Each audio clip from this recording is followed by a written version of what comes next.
Bonjour, bienvenue aux machines cette semaine. Simon Benoit, on est vraiment content d'avoir le docteur Benoit avec nous. Simon est un docteur connu, en fait, il fait plusieurs chroniques dans la revue Distance Plus. Drôle d'hasard, je ne connaissais pas Simon Benoit jusqu'à temps que mon frère jumeau David se présente à l'urgence de Verdun suite à une course qu'on avait faite. Il y avait une bactérie dans son pied. Simon est allé rencontrer à l'urgence. Alors, je me suis intéressé au Dr Benoit, un gars passionnant, c'est un touche-à-tout, en fait, un ancien skater qui est maintenant rendu un coureur d'endurance. Alors, Simon a vraiment, je pense, un devoir dans la vie, ou plutôt, il y a une mission dans la vie qui est de partager avec les gens sa vision des saines habitudes de vie, puis il le fait dans sa pratique au quotidien. Donc, vraiment un médecin inspirant qui nous amène un médecin vraiment inspirant qui nous amène un autre point de vue par rapport à la santé, comment on devrait se comporter en tant que société. Et il nous parle même de sa vision. Qu'est-ce qui serait sa vision pour le Québec, pour une société en santé? De quel pays s'inspirer dans le monde pour avoir un système qui fonctionne mieux? Et également de l'impact sur des enfants que ça a de montrer en tant que parents des saines habitudes de vie et comment ça va être positif pour eux dans le futur. On a effleuré aussi le sujet de la légalisation du pot. Donc, plusieurs sujets super intéressants que Simon Benoit, une encyclopédie à écouter jusqu'à la fin de Dr Benoit. Donc, restez à l'écoute jusqu'à la dernière minute de l'entrevue. Merci d'être à l'écoute avec nous aux machines toutes les semaines. Merci de partager les entrevues. Alors, cette semaine, une entrevue super intéressante et informative avec le Dr Simon Benoit. Bienvenue aux machines. Ce podcast vous est présenté par l'équipe Tardif de Royal Lepage et l'équipe Stéphanie Simpson de Multiprêt Hypothèque. Pour tous vos besoins immobiliers, l'équipe Tardif et l'équipe Stéphanie Simpson, avec vous jusqu'au bout. Bonjour tout le monde, bienvenue aux machines. Cette semaine, le docteur Simon Benoit. Simon, on est super content de t'avoir. Merci d'avoir accepté l'invitation. Je ne te connaissais pas avant que mon frère soit administré ou reçu à l'hôpital de Verdun. Il y a eu un service impeccable, donc on salue tout le staff pour votre service impeccable. Puis il a dit « Hey, il y a un coureur d'ultra qui est médecin ici qui est venu me voir, qui est Simon Benoît, il était super correct. » Puis c'est comme ça que j'ai fait un peu ta connaissance. J'ai lu un petit peu sur toi, puis j'ai vu tout ce que tu avais fait. Et moi, j'avais déjà lu toutes les chroniques là, dans Distance Plus, mais genre sans faire le lien. Là. OK. Fait que je pense que tu as une grosse contribution dans le monde sportif d'endurance. Puis aussi pour les saines habitudes de vie, je regardais tout ce qu'il y avait dans les reportages RDS que tu as fait de ces choses-là. Alors, je sens un beaucoup d'affaires à parler, pas mal inspirant. Merci d'être là. Ça me fait plaisir, Ben vraiment, moi, écoute, à tout point de vue, je trouve que d'être actif, parce qu'on peut être sportif, on peut être actif. Moi, je trouve qu'être actif, c'est une responsabilité de citoyen. Pour toutes sortes de raisons, parce que en soi, l'être humain a été conçu pour ça, et que dans un objectif de santé, être actif, c'est un peu une obligation. Après ça, être sportif, puis avoir l'esprit de communauté, puis que ça soit par la course à pied, le vélo, le triathlon ou whatever, ben là c'est du jeu, puis c'est du gros bonus. Là. Cool. J'ai lu un petit peu sur toi, pour les gens qui te connaissent pas, puis qui te connaissent pas d'avant, j'ai vu que tu avais une vie de skater avant. Parle-nous un peu de toi, où est-ce que tu as grandi, comment c'est arrivé la course à pied, puis les ultras dans ta vie? Ah ben écoute, j'ai un cheminement un peu particulier. Là. Moi, j'ai d'abord fait un bac en physiothérapie, pour après aller faire un doctorat de premier cycle en chiropratique à Trois-Rivières. Puis j'ai eu une pratique à Lac-Mégantic en Estrie. Mon dada, c'était le traitement des blessures liées au travail répétitif, ergonomie de poste de travail en industrie, etc. et tout. C'est un peu là-bas aussi là, que j'avais découvert le longboard, le skate, et puis qu'on s'était mis à faire de la descente et tout ça. Finalement, on a décidé de revenir à Montréal, où là, j'ai abouti en médecine, et là, je me servais du skate comme moyen de transport à Montréal, mais bon, quelques blessures de chute, là, je faisais du downhill là, en longboard. Je voyais les photos, je disais. On descend quand même à 100 km/h là, et on descend vite là-dessus, fait quand on tombe, ça fait mal. Et tout d'un coup aussi, là, mettons que avoir un surplus de poids, ça devient un avantage quand tu fais du downhill en longboard. Mais je me suis dit qu'écoute, j'avais vraiment un besoin criant de remise en forme. Là. Parce que t'étais pas en forme à ce moment-là, je pense. Non, pas bien, non, pas vraiment. Mais j'ai commencé mon cours de médecine, moi, à 32 ans, avec 2 enfants aux couches, là, puis fait que bon, pour mes déplacements, le skate, ben, c'était bien pratique. Puis c'était vraiment le fun. Il y a une belle communauté aussi là, dans le monde du skate, là, à Montréal surtout. Là. Puis c'était envoûtant. Là, c'est super, hein, c'est de la grosse adrénaline, ça, c'était génial. Mais tranquillement, pas vite, j'ai laissé ça d'abord pour le vélo. Mais le vélo, encore une fois, étant quand même une activité qui est time-consuming, là, si je peux mettre ça en bon terme, et ne nageant pas dans le temps libre, c'est là que j'ai commencé à courir, que j'ai rencontré le club de trail de Montréal, et puis que tranquillement, pas vite, un petit peu tout ça s'est envolé là, assez rapidement, dans le fond. Là. Puis là, depuis 2-3 ans, là, à peu près, là, que vraiment là, la course à pied s'est rendue mon moyen de transport. Là. Fait que c'est vraiment joindre l'utile à l'agréable, et puis... entre autres, quand on fait la promotion de l'activité physique chez les jeunes parents, entre autres, là, hein, puis de se servir de la course à pied ou au moins de la marche comme moyen de transport dans un endroit comme Montréal, là, où prendre sa voiture est vraiment... Là, moi, je trouve que si tu veux avoir du plaisir à vivre à Montréal, idéalement, il faut pas que tu aies besoin de ta voiture. Et puis pour un jeune parent qui travaille puis qui a des enfants, ben, si tu veux avoir du temps pour faire de l'activité physique puis avoir un style de vie actif, ben, de te servir de tes périodes de transport, c'est à peu près les seuls temps, dans le fond, là, que tu peux prendre pour vraiment réussir à mettre un peu de kilomètres d'impact. Wow.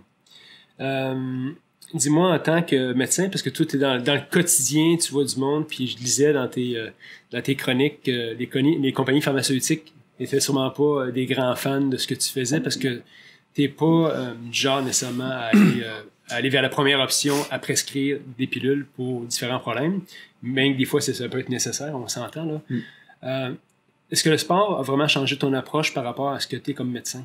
Ben, en fait, moi, comme médecin, j'ai commencé au début, je faisais juste des soins intensifs, hein, des soins critiques. Je trouvais qu'en médecine, dans le fond, on est bon pour sauver des vies là, quand tu es en train de mourir et tout, mais que le concept de médecine de première ligne, de médecine préventive, pardon, par la pharmacologie, ben, j'embarque un peu moins là-dedans.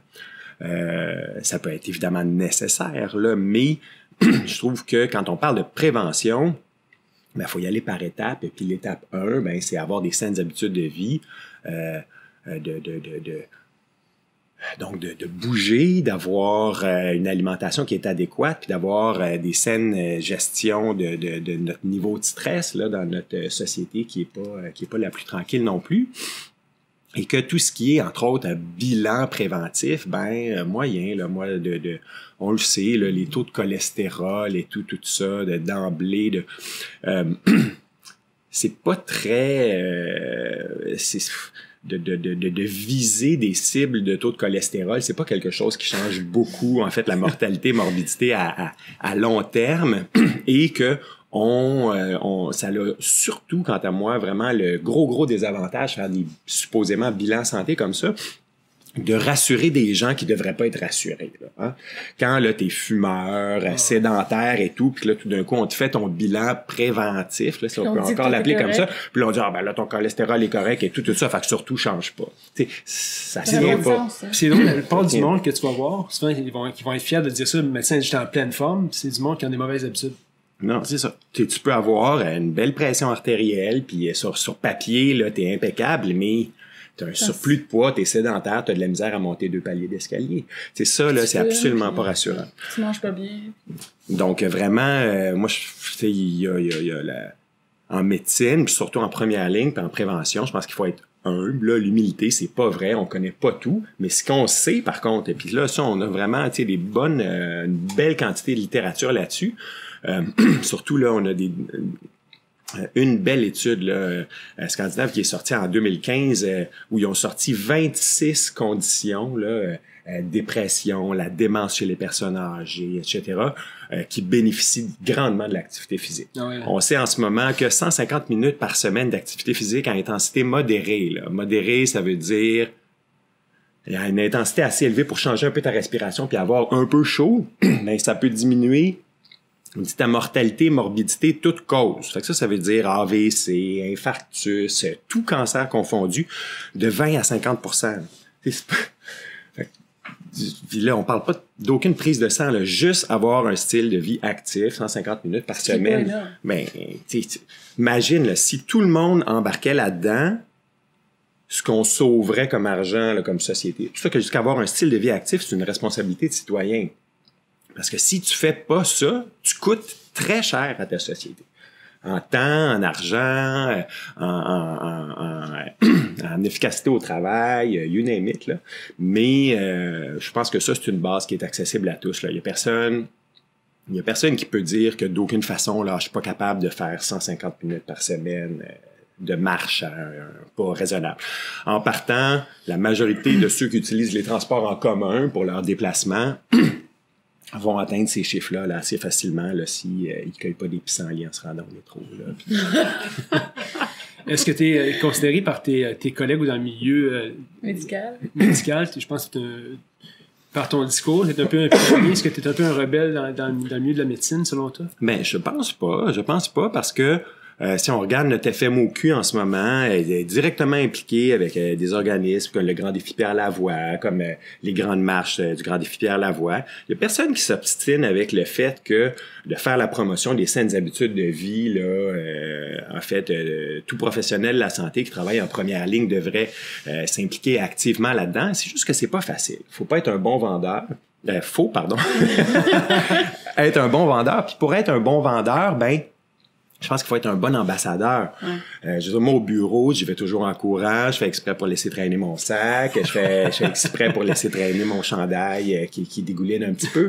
Mais parce que je pense que faut que ça soit considéré normal. Je suis allé visiter un ami à Londres récemment où lui, ce qu'il fait, là, il monte là, des nouveaux édifices à bureaux et tout. Là-bas, là, dans le tout nouvel édifice au centre-ville de Londres, n'a pas le droit d'avoir un parking pour voitures dans le sous-sol. Ils sont obligés de mettre des parkings à vélo dans le sous-sol. 1500 parkings à vélo dans le sous-sol, avec un mudroom, des séchoirs à cheveux, 35 douches. Cool, ça. Parce que il y a personne qui va là en auto. Que tu sois le PDG de la compagnie, que tu sois, il n'y a pas de hiérarchie sociale par rapport au mode de déplacement. Je trouve que des fois ici, on est très, très, très archaïque où on se dit que hey, si tu prends pas ton auto là, pour aller travailler, c'est probablement parce que t'en as pas les moyens, là, ou je sais pas trop, là. Mais on a c'est un petit peu je sais pas. Il y a quelque chose de croche là, qui dit que si tu es capable de te permettre de prendre l'auto pour aller au travail, tu ne devrais pas prendre le transport en commun. On dirait que c'est encore dans l'inconscient collectif, là, cette affaire-là, chose qui n'a absolument aucun sens. C'est quoi ton constat en général quand tu regardes? C'est sûr que quand tu es dans un hôpital, tu vois un échantillonnage de population qui n'est pas nécessairement tout à fait représentatif, mais est-ce que tu peux en faire un certain constat? Dans une de tes chroniques, tu disais que le taux d'obésité chez les enfants était en hausse. Mm-hmm. Est-ce que c'est quelque chose que tu constates dans ta pratique en tant que médecin de famille aussi? Que ça va en dégringolant au niveau de la santé en général de la population? De ce qu'on remarque, là, moi,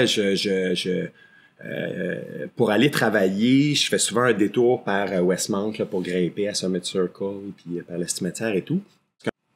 Quand on se promène là, dans les quartiers bien nantis de Montréal, là, quand on regarde à Westmount, il y a du monde qui court partout. Mm-hmm. On dirait que là où on est dans des classes sociales plus élevées, les gens ont compris qu'ils vont être plus performants au travail. Qui vont avoir plus d'énergie, qui vont aller maximiser davantage leur potentiel s'ils embarquent dans des saines habitudes de vie. Ils remarquent que c'est payant pour eux de changer leurs habitudes de vie.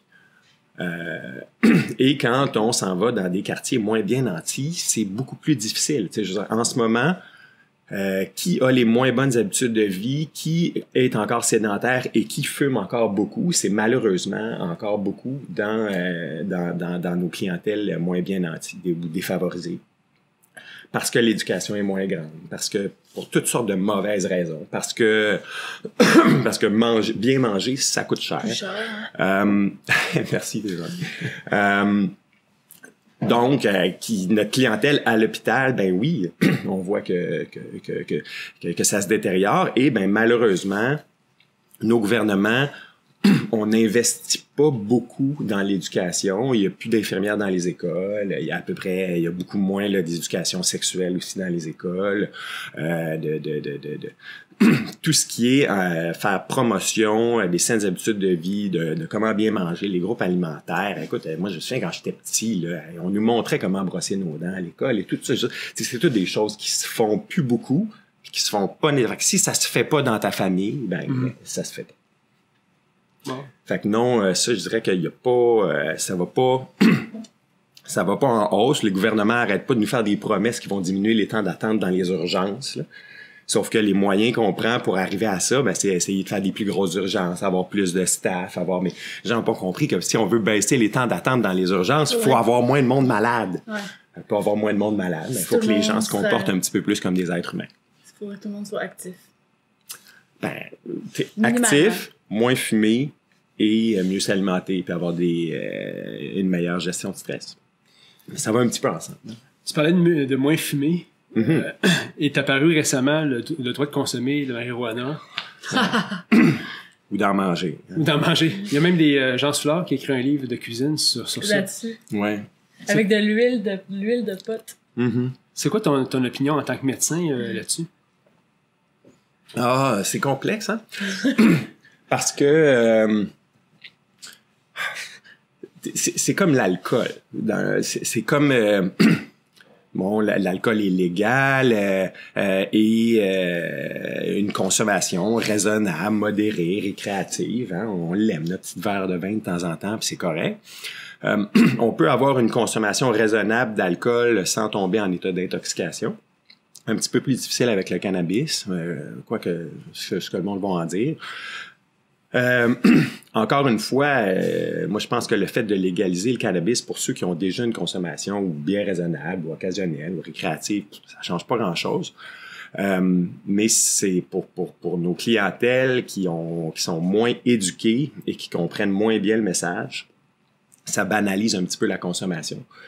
Puis c'est ma seule crainte, là, c'est cette histoire là, de banaliser un petit peu la consommation pour plusieurs qui se disent même que enfin on a reconnu que c'est bon pour la santé et tout, là, puis ça c'est clairement une fausseté, là.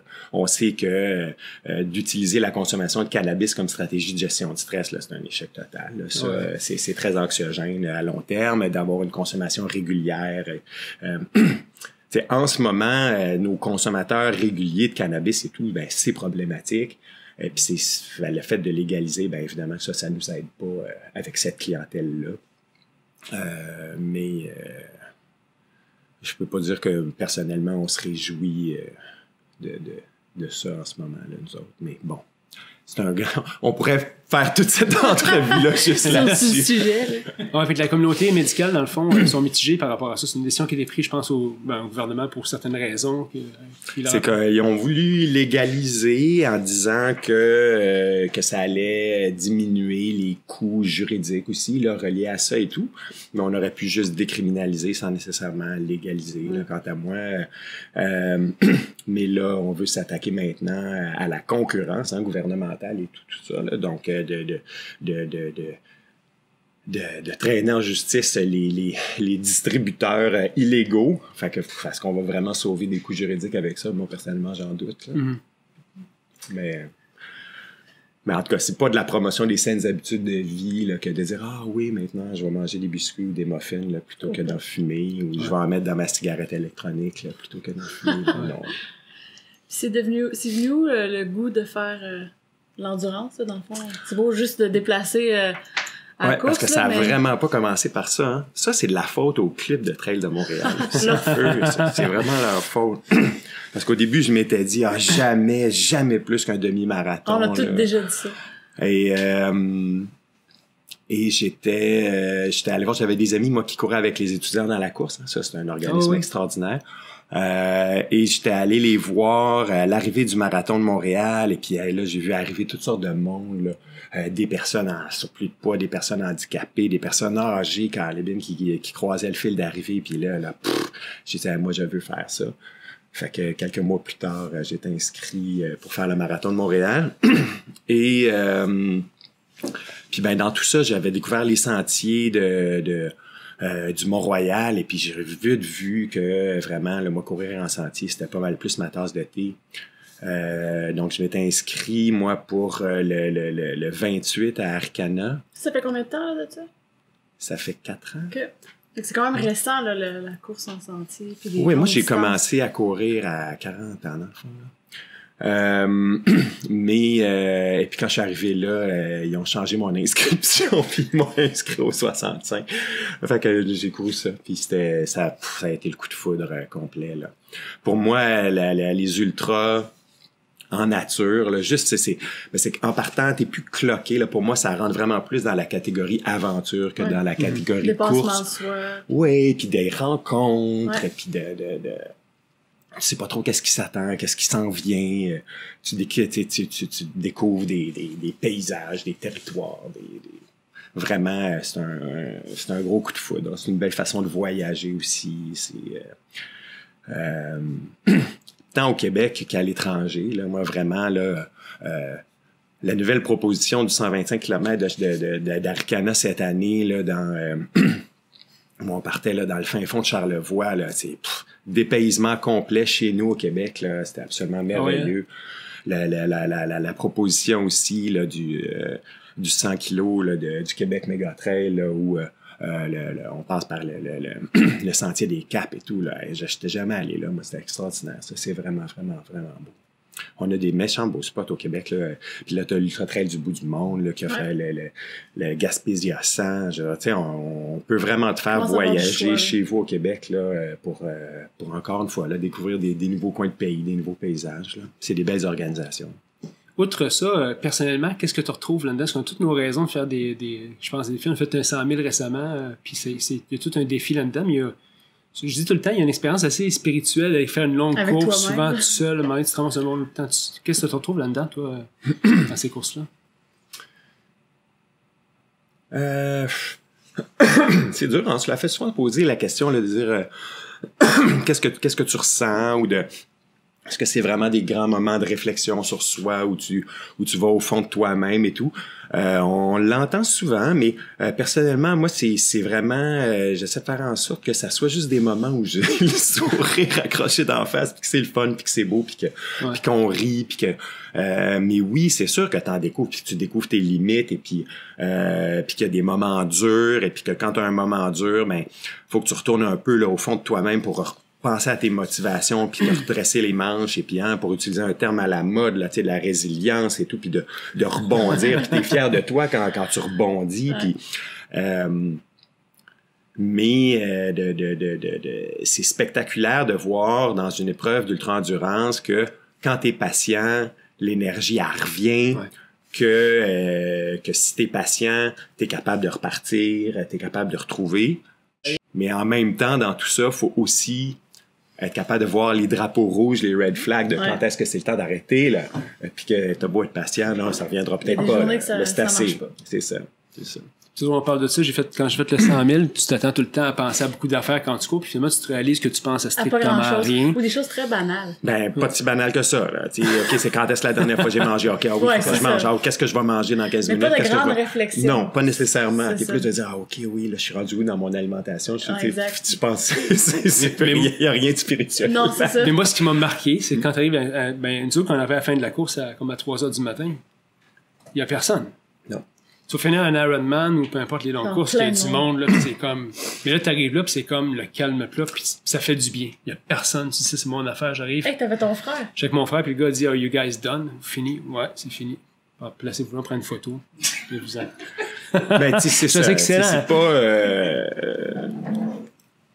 Faites pas ça pour rechercher la gloire Non, c'est... Et puis c'est pour ça que moi, l'événement, oui, c'est super, puis on veut le compléter, puis on veut le finir, mais je trouve que toute la démarche qui vient avant, toute la démarche d'entraînement, toute la démarche de préparation psychologique ou d'entraînement alimentaire et tout, sais, de qu'est-ce qu'on va chercher pour avancer comme individu, puis que des fois, des choses que tu as découvert et tout, que tu vas transposer ça dans ta vie professionnelle, dans ta vie de parent, dans ta vie avec tes amis, de comment tu évolues comme personne. Ben, tout ça, tu vas le chercher, dans l'événement, mais beaucoup dans la démarche. Ouais.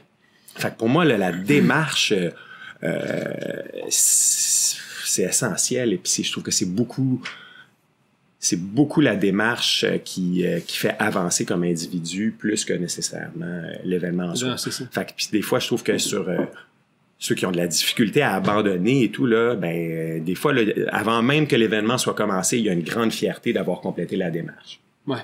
C'est drôle, hein, parce que je parle souvent de ça, puis je me dis, quand tu fais la démarche, tu fais la course, il y a un sentiment après ça que tu dis, il n'y a pas grand-chose que je peux pas faire dans la vie.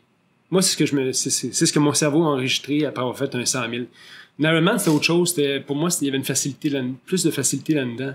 Mais 100 000, c'est une distance, c'est comme tabarouette. C'est très mental. C'est très mental, c'est quelque chose, puis t'es sur des pattes. Un bon 50%. Fait que, puis quand j'ai fini ça, je disais pas grand-chose que tu peux pas faire dans la vie, finalement. Puis c'est ce qui a changé un peu l'optique à certains moments. Ben, il y a plusieurs questions à se poser. De dire, est-ce que tout le monde pourrait courir un 100 miles? Je pense pas. Est-ce que à partir du moment où tu as le minimum de talent requis pour ça, le minimum d'aptitude requis pour ça, comme dans n'importe quoi d'autre, dans la vie, tu sais, je trouve des fois l'expression de dire si tu y mets les efforts qu'il faut, tu peux faire tout, tu peux faire n'importe quoi dans la vie. C'est pas vrai, ça. Tu sais, il faut que tu choisisses des choses qui te ressemblent. Il faut que tu choisisses des choses dans lesquelles tu dis comme OK, ça c'est atteignable. Et je pense que tout ce qui est moindrement là que c'est réaliste de penser que tu dis OK, là, ça serait fou là, mais c'est atteignable. Ben là, si tu y mets les sacrifices, l'énergie et tout, tu dis oui, ça se peut. Ça se peut, clairement. Moi, quand je regarde ce que font des gens qui m'entourent, comme Hélène Dumais et tout ça, je dis non. Moi, ça, c'est non. Les infinitudes, ces trucs-là, pour moi, non. Ouais, t'as déjà dit pas plus qu'un demi. J'ai déjà dit pas plus qu'un demi, mais c'est ça. Mais c'est-à-dire, mais par contre, tu vois, un 100 miles, moi, j'en ai pas encore fait un, mais je pense que c'est atteignable. Puis d'ailleurs, c'est ça. Puis après ça, tu dis, c'est quoi qu'il y a après? Oui, puis tu sais, d'aller chercher les limites, là, mais déjà, moi, je les ai atteints une fois, là, mes limites, là, puis mais c'est parce que j'avais pas bien planifié mes affaires. C'est quand, ça? À la TDS. C'est quoi, c'est la TDS? La TDS, c'est dans le cadre de l'UTMB à Chamonix. Ah ouais? Mais quand tu vois que tu arrives en quelque part que tu n'avais pas bien préparé ou pas bien estimé l'effet de l'altitude, l'effet de la grosse chaleur, l'effet d'avoir des dénivelés aussi importants qui arrivent aussi vite. Bref, quand tu sors de ta zone habituelle. Ouais, c'est ça. Je l'avais pas bien planifié. D'ailleurs, il va falloir que je prenne ma revanche là, parce que tu prends de l'expérience et puis tu dis ok, ouais, ça c'est atteignable, mais à un moment donné de dire moi, je pensais pas, mais c'était pas quelque chose que j'avais vu dans ma vie, là, de dire que j'allais abandonner en quelque part, là. Mais quand à un moment donné, c'est rendu, c'est trop, c'est fini, puis là, ça reviendra pas. Ça, moi, je l'ai bien atteint à la TDS. C'était vraiment assez, là. À 100 kilos, là, à 20 kilos de la c'était chiant. Des fois. Pour mieux revenir. Ouais, exactement. On apprend, puis c'est correct, là. Moi, d'être obligé d'abandonner quelque chose, on se retrousse les manches et puis on replanifie mieux ses affaires, on met ça dans sa boîte à outils, on a appris des trucs, on grandit, puis on regarde pour plus tard, on regarde d'autres choses et puis voilà. Est-ce que le fait d'être dans le contexte où tu es, t'es médecin, t'es un coureur d'ultra, est-ce que ça l'a changé avec les années ton approche en tant que parent? Oui.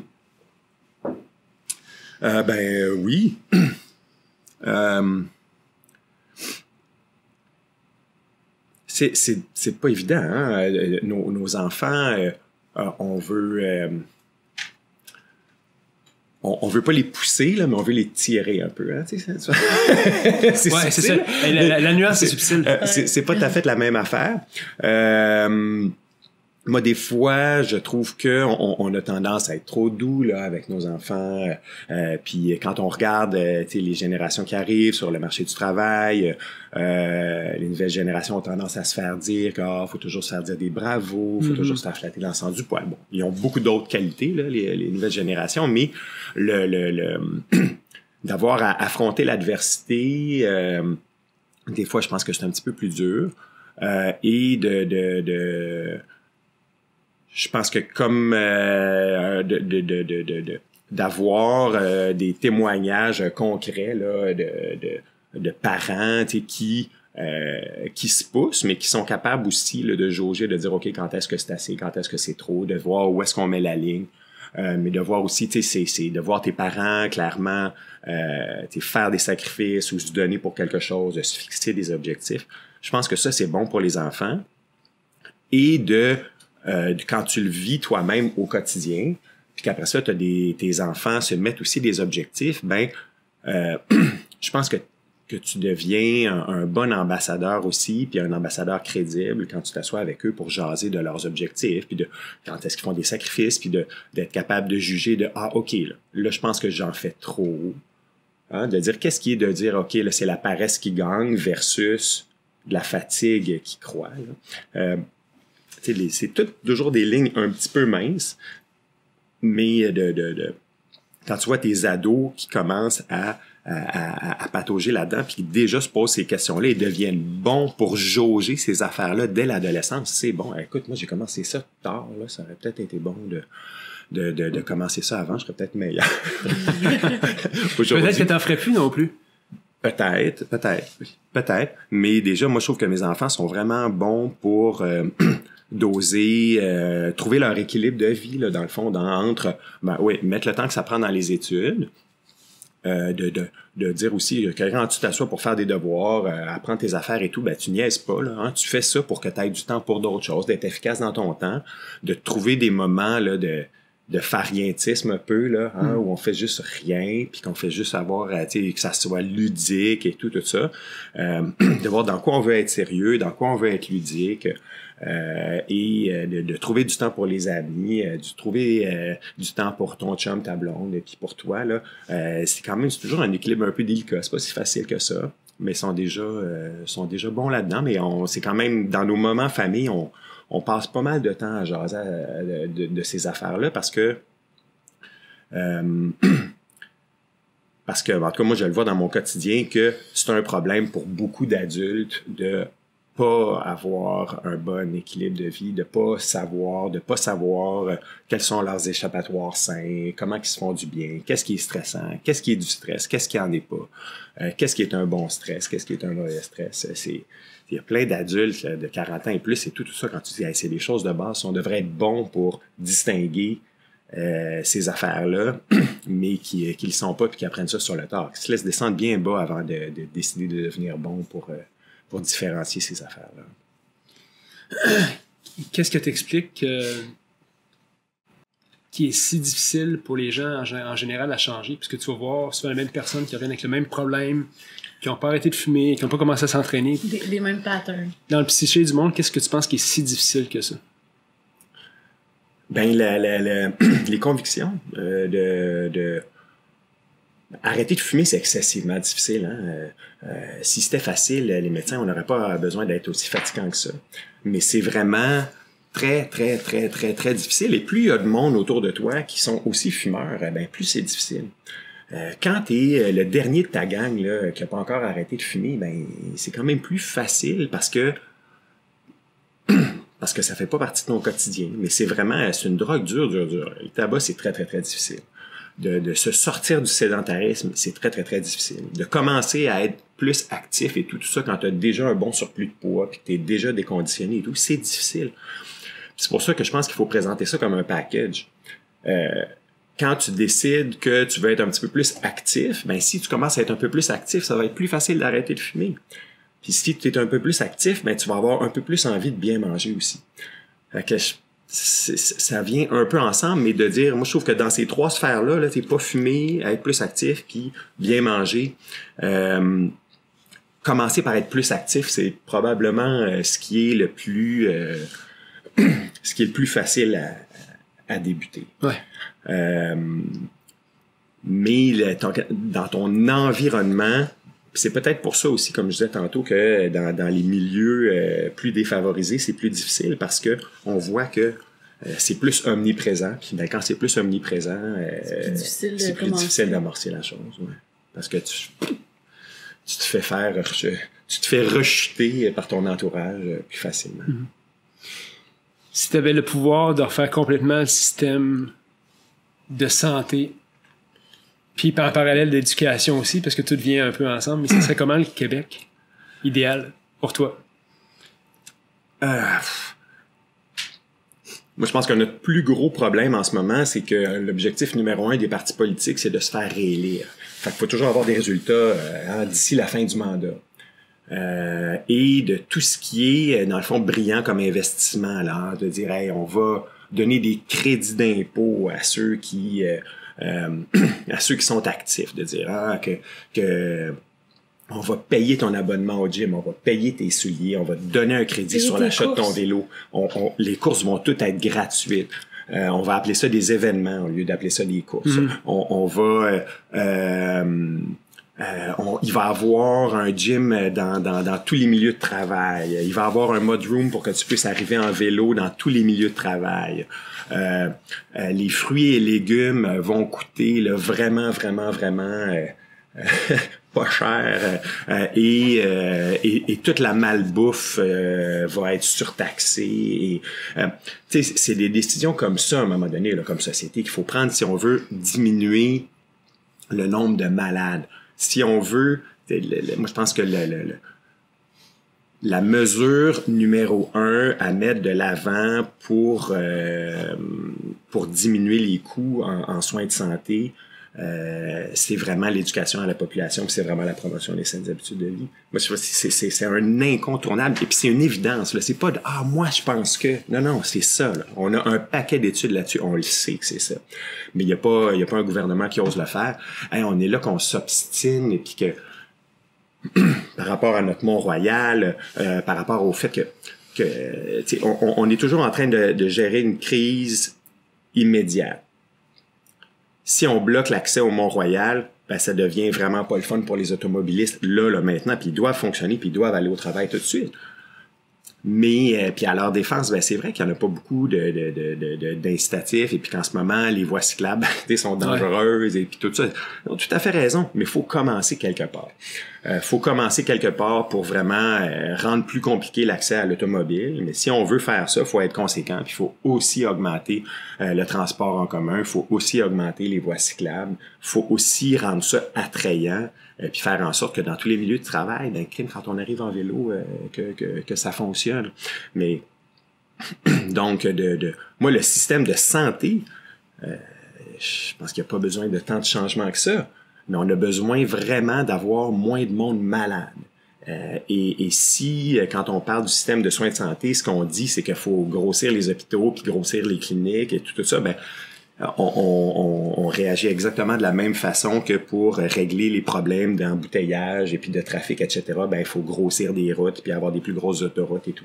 Fait que c'est pas du tout ça. Il faut diminuer la flotte automobile pour réduire les bouchons de circulation. Il faut diminuer le nombre de malades pour diminuer les temps d'attente puis augmenter l'accès en soins de santé. Là. Puis ça, c'est du gros bon sens. Là, j'invente absolument rien. Y a des modèles comme ça ailleurs dans le monde qui ont eu du succès dans ce type de modèle de vie-là?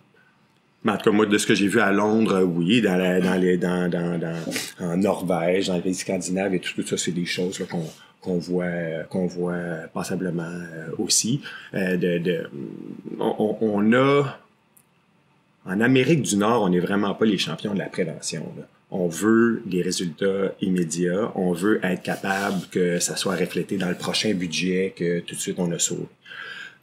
En ce moment, si on investissait massivement dans le transport en commun puis dans le transport actif, est-ce que ça serait une dépense? Peut-être, mais d'après moi, vraiment pas. On en ressentirait les bénéfices dans le budget. Ça serait pas très long. Là. Écoute, ça coûte cher. Là, refaire un viaduc, refaire un pont, refaire un troisième lien à Québec, là. Je rentrerai pas dans l'histoire de Québec, là, mais tu sais, en tout cas, voilà. Je suis pas politicien. Non, mais j'aime ça parce que c'est des sujets que, tu sais, c'est rare qu'on a la chance de s'asseoir avec un médecin qui nous parle ouvertement de ses vues par rapport à tout ça. Puis c'était rafraîchissant un peu d'entendre ça. Si tu te présentes ta politique, je te dis tout de suite, là, je vote pour toi. Mais c'est qu'on a un gros problème en ce moment. Quand on a plus qu'un Québécois sur deux, là, 50% des Québécois sont pas capables de dire la dernière fois qu'ils ont été essoufflés. Ah ouais, hein? C'est majeur. Aïe, aïe. C'est majeur. Quand tu questionnes les gens à dire, mais pour toi, là, qu'est-ce qui est une distance de marche déraisonnable? Qu'est-ce qui est une distance de marche déraisonnable pour dire, je vais marcher pour aller au travail? T'sais, est-ce qu'une demi-heure de marche, c'est fou, ça? Une demi-heure de marche pour aller travailler matin et soir? Mais les gens, pour eux, c'est pour une grande majorité de monde, ben c'est problématique.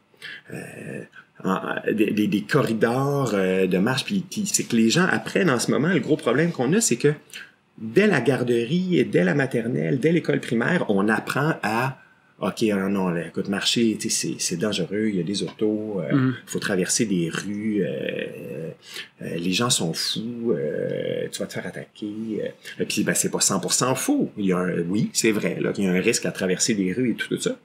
Mais il y a un risque aussi à apprendre que marcher, c'est long, tu vas être fatigué, puis que tu vas te faire attaquer. Le plus drôle, c'est que c'est parce que souvent, ils l'ont pas fait. S'ils l'auraient fait une première fois, ils diraient, hey, c'est pas si pire que ça, finalement, je l'ai fait. Tu sais, il y a des inventions extraordinaires, là, les trottibus, là, qu'on voit dans quand même certains quartiers, où c'est un autobus, le chauffeur, il marche en avant du groupe, et puis il va de maison en maison chercher les enfants, puis c'est un trottibus qui se rend jusqu'à la garderie. C'est vraiment cool, ça. Fait que comme ça, tout le monde marche 30-45 minutes pour se rendre à l'école le matin, puis le soir, c'est la même chose. Nous, il fallait marcher pour aller à l'école. Ben oui. Il y avait une limite, c'était 1 kilomètre. Moi, je pense que j'étais à 900 mètres. C'était la limite. C'était correct. Ben là, depuis que le monde est monde, là, la race humaine, là, l'homo sapiens, là, on était des peuples chasseurs, cueilleurs, on marchait là, des distances astronomiques tous les jours pour vivre. La race humaine est inventée pour ça, on est conçu pour ça. Il y a une chose qui est évidente, là, c'est qu'on n'est absolument pas conçu pour rester assis longtemps, on n'est absolument pas conçu pour être sédentaire. On n'est absolument pas conçu pour la façon dont l'être humain vit actuellement. Absolument pas. Puis c'est pour ça qu'on voit là, toutes les maladies métaboliques là, qu'on voit en ce moment et tout. Là, ça, là, c'est complètement anormal. On est 100% responsable de ça parce qu'on se comporte pas comme des êtres humains en ce moment. Puis encore une fois, tu sais, j'invente rien. Là, ça, c'est évident.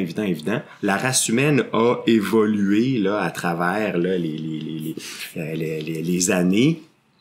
Et il y a des adaptations et tout ça, mais les adaptations, ça se fait sur des milliers d'années. Mais là, le sédentarisme, là, puis fumer, et puis toutes ces mauvaises habitudes de vie là, ça fait combien de temps que ça existe? Ça se fait pas si longtemps que ça. Ça fait max 200 ans, là.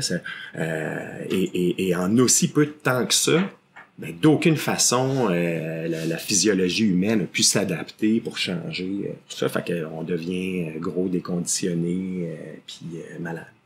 Est-ce que tu as toujours eu ce discours-là ou c'est plus récemment que tu as fait ces constats-là?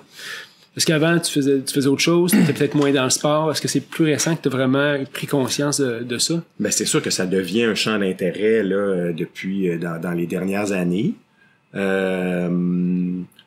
Avec mon implication à Distance Plus, c'est sûr, pour moi, c'est super intéressant d'être impliqué avec Distance Plus parce que ça me fait réviser un paquet de sujets. Ouais. Non, tu parles de tout là-dedans, c'est ça qui est impressionnant. Ouais, ben à gauche, à droite, mais je veux dire, moi, il faut que je les révise, ces sujets-là. Fait que je vais pas chercher ça dans le ciel. Là. Tu sais, c'est des revues de littérature et tout ça, mais ça me fait apprendre beaucoup sur un sujet. Puis j'ai un bon ami aussi là, qui est à la santé publique, là, avec qui on rebâtit le monde là, côté santé publique, puis avec la promotion des saines habitudes de vie. Je me suis impliqué au Grand Défi Pierre Lavoie l'an dernier, tout ça. Fait que, puis ça fait quoi? Ça fait 2 ans là, que je fais une journée de bureau semaine, mais fait que tu dis, OK, ben, si tu fais du bureau, c'est de la première ligne. Ça veut dire que tu vois des gens, il faut faire de l'éducation à la population et tout ça. Fait que faut aller voir les données probantes qui soutiennent à ça. Puis tu te rends compte que c'est pas pour nous autres en médecine, là, puis tout ce qui est science, il faut faire la distinction entre les niveaux de preuve qu'on dit.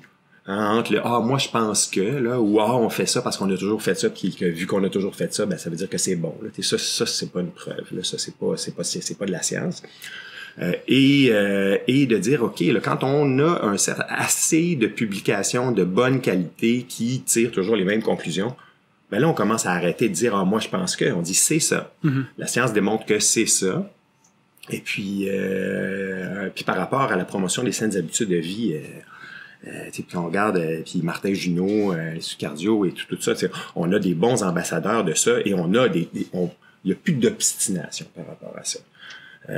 C'est un peu le même principe aussi là à la clinique du coureur, hein, qui est un organisme de formation continue pour les professionnels qui travaillent avec une clientèle de coureurs. Mais la clinique du coureur, cet organisme-là, qu'est-ce qu'il fait? Ben, ils veulent réviser la littérature sur différents sujets pour émettre des recommandations basées sur ce qu'on a comme connaissance en ce moment. On connaît pas tout, mais quand on a des trucs sur lesquels on a un niveau de connaissance qui est convaincant, ben là, on émet des recommandations avec un bon niveau de certitude.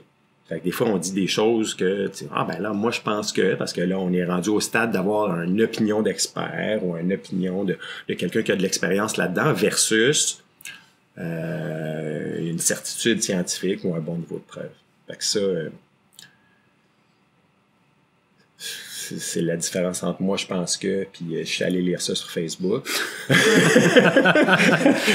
Puis, ben, une revue de littérature, ouais. C'est intéressant. Présentement, il y a plusieurs tendances au niveau de l'alimentation, végétarien, vegan. Surtout sur les coureurs de longue distance. Paléo, qui est aussi le keto. Il y a toutes sortes. En tant que médecin, c'est quoi ton... ou personnellement, qu'est-ce que c'est ton approche là-dessus? Comment tu vois ça?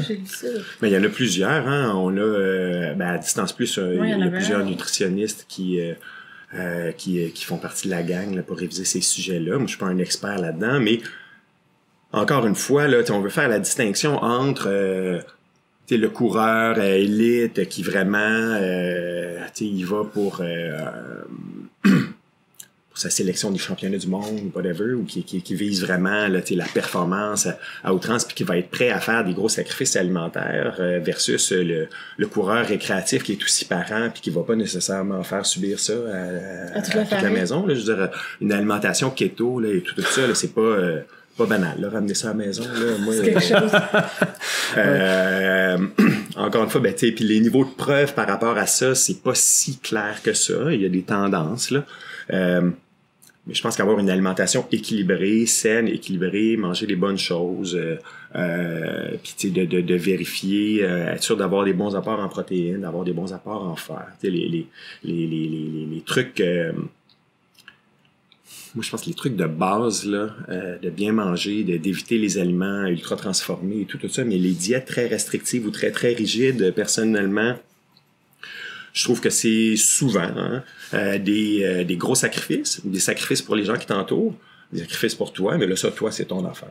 Mais des sacrifices pour ceux qui t'entourent, à risque, il y a toujours un risque aussi, quand même, de baisser les performances. Fait que tu dis, peut-être faible risque d'améliorer tes performances, mais il y a quand même un risque que ça affecte tes performances. Hein, les loads, les carb loads avant les compétitions et tout ça, tu dis, OK, là, ça fait un petit bout de temps qu'on recommande plus vraiment ça parce qu'on se rend compte que il y a plus que la moitié du monde qui vont avoir des inconforts intestinaux et tout, puis finalement ça va nuire à leur performance. Personne ne fait ça généralement, là, fait que vraiment ça fait ça une couple de fois par année. Là. Mais les diètes keto, il y en a pour qui ça fonctionne bien, il y en a pour qui ça fonctionne moins bien. Moi, pour m'en dire, écoute, si ça fonctionne bien pour toi, tu es heureux là-dedans et tout, puis que tu considères que ça bonifie tes performances, go! Mais est-ce que je vais commencer à recommander ça à tout le monde? Non. Pas vraiment. Simon, si tu avais une course que tu rêves de faire, qui est vraiment comme la course, tu dis ça, faut que je fasse avant de mourir, ce serait quoi? Ben là, je m'inscris, là. La Diagonale des Fous. En octobre prochain. Mon coach Eric Dehaye, il s'en va là. On va être une grosse délégation de la clinique du coureur. Puis ça, ouais, ça va être quelque chose. Cool. Ouais, ça va être mon premier 100 miles, ça. Wow. Félicitations. C'est un bel objectif pour le premier 100 000. Oui, mais là, c'est ça. Non, mais ça sera pas, ça va être très conservateur, là, puis ça va être... Course avec toi-même. Ouais, on va faire ça doucement. Simon, c'était super intéressant de t'avoir. J'ai une question avant que tu arrives à tes questions. C'est quoi retourner à l'école à 32 ans avec 2 enfants?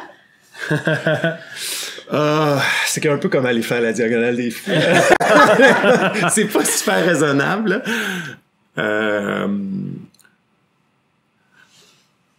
Moi, je suis pas un gars de marketing et tout ça. J'avais mon bureau à Mégantic, ça allait super bien, mais j'avais pas de pub à faire, j'avais pas de... Et on retournait à Montréal parce que quand on était allé à Mégantic avec ma conjointe, on s'est dit, faut que ça soit intéressant pour les deux et tout ça. Puis finalement, en tout cas, c'était plus compliqué. On a décidé qu'on revenait à Montréal, mais moi, de rouvrir un autre bureau à Montréal, ça me tentait pas parce que je voulais pas avoir une vie où j'avais à faire de la publicité puis de regarder. Ça me tentait pas. Je suis pas capable de faire ça. Et ça faisait quelques années que j'enseignais aux étudiants de médecine de première année sur les approches alternatives et puis sur la gestion des maux de dos, etc. Et un peu sur un coup de tête comme ça, je me suis dit, je vais aller faire ça, moi, médecine, j'ai étudié, moi, en masse dans ma vie, ça sera pas si difficile que ça. Et c'est de la grande naïveté, là, ça a été difficile, mais... j'ai appris un peu sur un coup de tête, ils m'ont pris.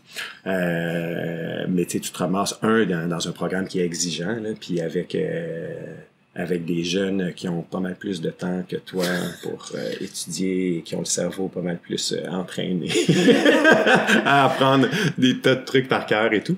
Mais non, c'est une belle décision que j'ai faite, que j'ai pris. Et puis écoute, aujourd'hui, je suis super content d'avoir fait ça parce que en médecine, on dira ce qu'on voudra, on est un peu... condamné à être heureux toute notre vie, là, même si c'est un métier qui est très, très, très difficile. Moi, je me rends compte qu'à peu près à toutes les 4-5 ans, j'ai envie de faire des choses différentes, j'ai envie puis, tu vois, j'ai fait une pratique de soins intensifs, là, je continue à faire de l'urgence, je fais un peu de bureau, là, je fais plus de sportif, j'enseigne l'échographie au chevet, puis je peux faire plein d'autres choses encore différentes, j'ai plein d'autres projets pour les prochaines années, là. Mais ça n'a pas été facile, c'est sûr. Mais c'est fait. Je le refais pas, par exemple. C'était un 100 000, tu l'as fait. Ouais. Ben, merci beaucoup, c'est super inspirant. Simon, on est vraiment content de t'avoir eu. Je sens qu'on a encore un paquet de sujets à parler, mais je te remercie d'inspirer un paquet de monde parce que je pense que partout où tu passes, partout où tu écris un article, ça porte les gens à réfléchir sur le futur puis sur les choses. Fun. 3 questions avant de finir. Oui. C'est quoi être une machine selon toi, Simon? Ah oui, hein? Ben, tu sais, on entend beaucoup les gens qui en font pas de la course à pied, hein, nommer ceux qui sont dans le milieu comme étant des machines. Parce que, puis là, je me suis posé la question, pourquoi ils disent machine? Tu fais dire ça souvent, toi aussi. Quand même. Mais tu sais, je dis, pourquoi machine? J'imagine que c'est, on se fait traiter de machine parce qu'on est capable de rendre la marchandise, hein, parce qu'on est capable de faire des affaires surprenantes sans briser. Peut-être, ou en tout cas, quoi qu'on brise quand même plus souvent que les gens pensent. Et parce que ben, tu sais, c'est des engrenages aussi, tu sais, qui sont bien huilés puis qui ont été bien préparés. Mais donc pour moi, de dire si je veux vraiment la définition de machine, ben tu sais c'est un petit peu ça, hein, tu sais c'est la robustesse et puis la dureté puis la capacité de rendre, hein, mais dans le fond, moi j'en suis beaucoup là des coureurs là, tu sais au bureau, puis on se rend compte que les coureurs, puis surtout en tout cas les coureurs d'ultra distance, c'est des gens super émotifs, c'est des gens super sensibles, c'est des gens qui vont trouver toute leur force de continuer à avancer et tout ça d'être capable de faire beaucoup d'introspection puis d'aller chercher la petite flamme qui continue à les faire avancer et tout ça. Puis ça rentre pas dans la définition de machine. Ben, beaucoup moins. Dans la tienne, du moins. Mais donc... je sais pas. Moi, je pense qu'on doit être des machines évoluées dans lesquelles on a réussi à rentrer là, une petite dose d'émotion parce que je trouve que pour être un bon coureur d'ultra-distance, faut être aussi un être émotif et puis d'être de conviction puis de partage et puis de communauté. Là. Moi, on a rencontré Mathieu Blanchard qui est venu ici, avec qui était puis c'est un gars qui correspond pas mal aussi à ça. Fait que je pense que tu as raison là-dessus. Quand je regarde là, Mathieu là, à la Transmartinique en ce moment, là, une course qui était difficile et tout ça, qui a fait 10-11 km de trop et tout, mais qui revient et tout, puis qui repart, qu'est-ce qui fait en sorte qu'il réussit à repartir malgré le fait que là, il a fallu qu'il accélère pour essayer de rattraper et tout, il s'est brûlé un peu, mais est-ce que c'est son côté machine, engrenage, juste la patate comme telle et tout ça, ou si c'est ses convictions, ses émotions, c'est un heureux mélange d'un petit peu tout ça là. Fait qu'on est, Si t'avais une chanson qui serait la trame sonore de ta vie, ça serait quoi? Ah oui.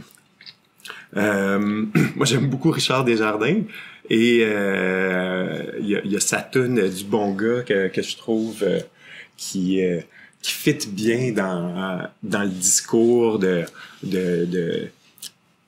non-conformisme là, à outrance là, le bon gars qui est celui qui veut parler, qui veut fitter dans la gang à tout prix, qui va être prêt à embarquer dans des discours qui ne ressemblent pas, à s'habiller comme tout le monde pour que ça fasse bien.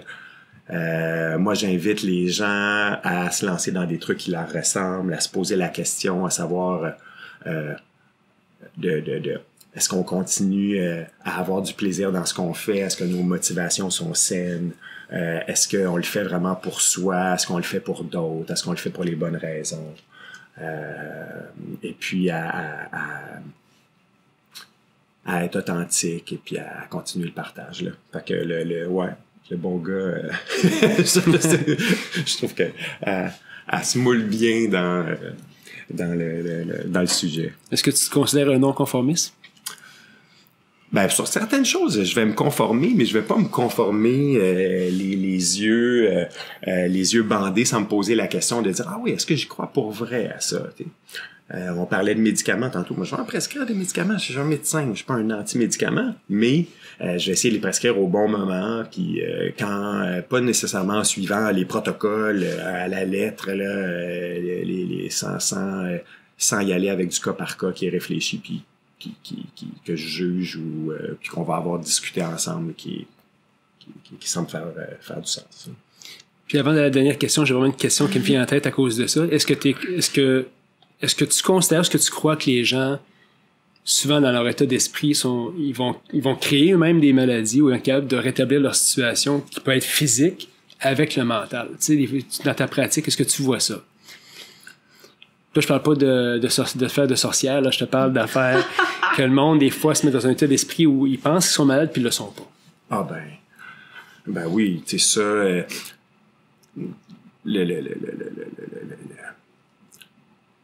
il y a des maladies qui sont vraiment physiques. Là. Écoute, un diabète, t'as beau te concentrer tant que tu veux, là, tu rétabliras pas ton taux de sucre.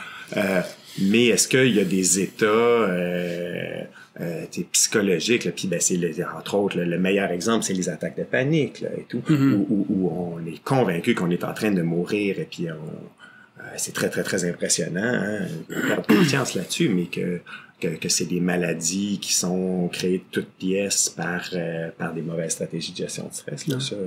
Donc, oui, on peut se construire une mauvaise santé, puis on peut être un peu hypocondriaque. Là, ça, on en voit pas mal. La course à pied, c'est vraiment la meilleure stratégie de gestion de stress au monde. Pour n'importe qui a moindrement un peu de plaisir à faire ça, c'est accessible, c'est pas long, c'est payant. Moi, je pense qu'il y a énormément de coureurs qui ont un beau fond anxieux et qui traitent ça par la course à pied, puis on les félicite. L'as-tu déjà prescrit? Écoute, moi, là, moi, je prescris la course à pied à journée longue. Ah oui, hein? Ben oui. Wow. Ben oui. Est-ce que tu l'écris sur une prescription? Ah, souvent. Oui. Mais ou la marche. Écoute, la marche. 3 fois par semaine, 20 minutes. Mais écoute, avec le grand défi Pierre Lavoie, on a des pads tout près ouais, hein? ben Wow. oui, de prescription d'activité physique. L'activité physique, c'est un médicament, là. On a, ici à Montréal, le Mont-Royal est probablement le plus beau parc urbain au monde. Je cherche, là, Central Park et tout ça. Il n'y a rien qui arrive à la cheville de notre Mont-Royal. Aller se promener sur le Mont-Royal, là, j'ai fait l'exercice il y a 2 ans, là, je crois, d'aller fouiner sur le Mont-Royal, voir combien de kilomètres de sentiers je pouvais faire sans passer 2 fois à la même place. Là, puis j'ai arrêté à 55 kilos à peu près. Énormément de sentiers, c'est splendide le Mont-Royal. Quelqu'un qui est anxieux, stressé et tout, aller se promener sur le Mont-Royal, c'est super apaisant. C'est super apaisant. Y aller d'un bon pas en plus, là, puis il y a de la grimpe, il y a des sentiers plus techniques, des sentiers plus roulants, il y a toute la section qui est derrière le Sepsum, la section sur les cimetières, sur Summit Circle. Juste faire attention de ne pas se faire mordre par des chiens, mais quand même. Ouais, il y a des chiens par l'est. C'est l'enfer, là, un dimanche matin. En tout cas, moi, j'ai quelques morsures, là. Mais oui, il faut prescrire l'activité physique. C'est ça, le but des saines habitudes de vie, c'est de... puis je pense que les gens, il faut mettre ça sur un calendrier, sur le frigo, il faut cocher ça, il faut se faire des pictogrammes pour se féliciter, là, comme les enfants. Cool. Parce que pas les parents, les enfants. Les gens, ils sont plus portés à le faire parce que mon médecin me dit que je veux le faire. Ben, en tout cas, si on regarde pour arrêter de fumer, en ce moment, il y a, je pense, plus que la moitié, il me semble que c'est ça les stats, là, des gens qui arrêtent de fumer, que ce qui va avoir été le point tournant pour qu'ils arrêtent de fumer, c'est que leur médecin leur dise « Hey, c'est assez, arrête de fumer. » Ah ouais, quand même. Oui, il faut... Moi, je suis quand même un chicaneux de patient, là. Ah ouais. Oh. Tu laisses pas les excuses passer. Il y a certaines choses sur lesquelles... il y a certaines choses qui sont inacceptables, là. Comme avec les enfants. C'est un bon père de famille. Faut mettre la ligne au bon endroit. Famille. Non, mais c'est correct. Faut jouer carte sur table. Là. Mes patients, ils savent très bien que quand je leur dis ça, c'est pas juste pour les chicaner pour le fun, c'est parce que je veux qu'ils aillent mieux. Puis qu'on sait que le défi est difficile. Tu sais, quand on dit faut que t'arrêtes de fumer, faut que tu sois plus actif, faut que tu manges mieux, ils te regardent, mais c'est difficile. Ouais. Fait que si t'es pas convaincant quand tu le dis, puis si tu leur donnes pas des outils pour s'aider à changer. Là. Changer, c'est dur. Là. C'est au moins là, les 6 premières semaines où tu changes une habitude de vie. C'est pénible, c'est difficile. Ça prend du temps avant que ça commence à être le fun là, quand tu commences à courir. Ouais, ben oui. Même des journées, ça ne tente pas, hein? Faisais frais, ta matin. Moi aussi, j'avais trouvé froid, tu sais. Hey Simon, s'il y avait un livre que tu pourrais offrir au plus grand nombre de personnes possible, tes amis, famille et ta pratique pour inspirer le plus grand nombre de personnes possible, qu'est-ce que ce serait? Je pense que le livre Sapiens, dans mes dernières lectures, est probablement ce que j'ai trouvé le plus marquant. Moi, je pense que c'est un livre qui devrait être obligatoire au secondaire. Ça devrait être une lecture obligatoire pour nos ados parce que ça nous aide vraiment à comprendre l'évolution de la race humaine, l'évolution de nos modes de pensée, l'évolution des sociétés, de dire OK, oui, pourquoi les guerres, pourquoi qu'est-ce qui nous a amené à agir comme ça, qu'est-ce qui nous a amené à avoir un système politique qui fonctionne comme ça, qu'est-ce qui nous a amené à avoir des rôles féminins, des rôles masculins, pourquoi c'était basé sur quoi. C'est vraiment un livre qui est super intéressant. Ah ouais. Vraiment, vraiment. Cool. Moi, je pense qu'il faut lire ça.